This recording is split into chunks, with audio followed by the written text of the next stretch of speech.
welcome to Zombie Outbreak Survival. I hope everybody's having a really great day. Just a quick disclaimer for YouTube so I don't have this video demonetized. I'm not claiming to be a doctor and I am not giving out medical advice. I'm merely repeating the information that is readily and publicly available on American and Canadian government websites, as well as other sources that are available openly to the public. I'm simply repeating what's been said and giving my opinion on it. So please, let's just let this one go through. So basically a rare disease from the same genus as smallpox is now starting to break out globally. This disease is called monkeypox and unfortunately has a mortality rate of up to 10% depending on the strain. In unvaccinated children, the mortality rate can reach as high as 15 to 20%. Now, the vaccine usually used to treat this disease was the same vaccine used for smallpox. That vaccine was called Dryvax, which can be diluted to 10% to increase the amount of doses and still generate an adequate immune response if the number of vaccinations required outnumber the available doses in the national stockpile. According to the paper written by Dr. Edward A. Belanger, an MD, and Alison L. Nailway, PhD, called Smallpox Vaccine, the Good, the Bad, the Ugly. And this paper is in the NIH National Library of Medicine and can be read at your leisure. Now, this antivirus has not been administered since the 1970s, so people under the age of 50 are at a higher risk. Now, this illness, monkeypox, it begins with a fever, headache, muscle aches, backache, swollen lymph nodes, chills, and exhaustion. Within 1 to 3 days, sometimes longer after the appearance of fever, the patient develops a rash, often beginning on the face, then spreading to other parts of the body. Lesions progress through the following stages before falling off. That would be macules, papules, vesicles, pustules, and then finally scab.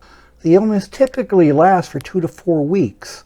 In Africa, monkeypox has been shown to cause death in as many as 1 in 20 persons who have contracted the disease. This, of course, depends on age and whether or not they have been previously vaccinated. Dr. Robert Polarsky, a family physician who treated several recent suspected monkeypox patients at the, and please forgive my pronunciation here, I'm not really great at French, the Clinique Médicale La Lucerne in Montreal, said so far the cases appear to be tied to close contact and impacting members of the city's LGBT community.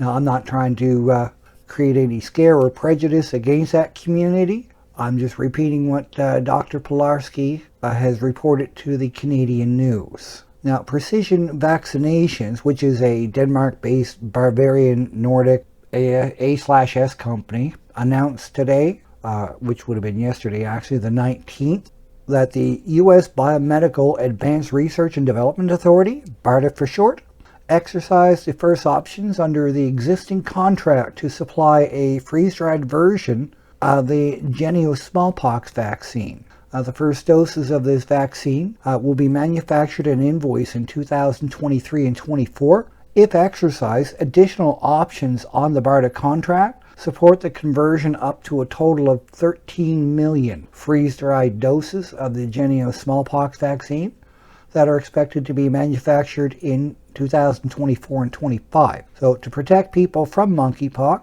the Genio vaccine was approved by the US FDA in 2019. This vaccine is also being promoted on the CDC's website for the prevention of monkeypox. So apparently, according to the CDC, this will help prevent you from getting the monkeypox vaccine. I have no available data on whether it helps you stop transmitting this disease. Now, according to the Government of Canada pathogen safety data sheets of it, which are available online, under the topic of communicability, the monkeypox disease, MPXV, is capable of person-to-person transmission. However, the longest documented chain of infection consisted of only 4 generations of person-to-person transmission, indicating that the MPXV, or monkeypox, has limited potential epidemic spread. So I'll say that again. Monkeypox has a limited potential for epidemic spread. Now, me personally, I think that's great news.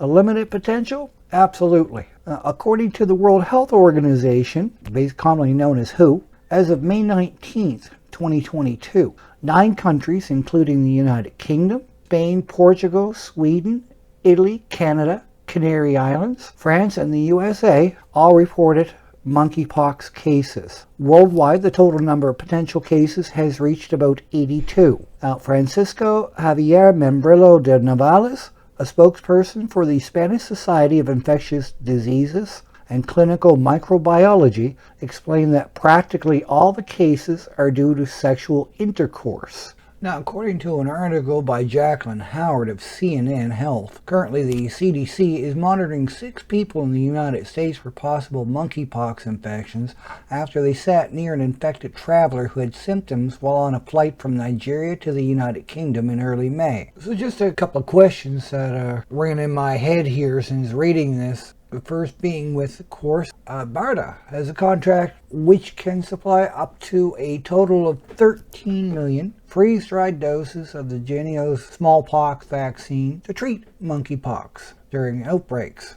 However, according to the Canadian safety data sheets, that of course stated were available online, this has a very limited potential for epidemic spread. So if the U.S. government or BARDA or the CDC has information that we here in Canada don't have, hey, I'm all for receiving that extra information to stay up to date and finding out exactly what's going to happen. I do realize that scientists and doctors are keeping an eye on this because it's spreading rapidly compared to what it normally would outside of Africa, which is unusual. However, with the spread rate being so low, they're concerned, but they're not panicked, which is a good thing. So there's really no need to panic if they're not. One less thing to worry about. And the second thing here, that I like to question here is by, I'm just going to go back down to here, Francisco Javier Membrilo de Navales,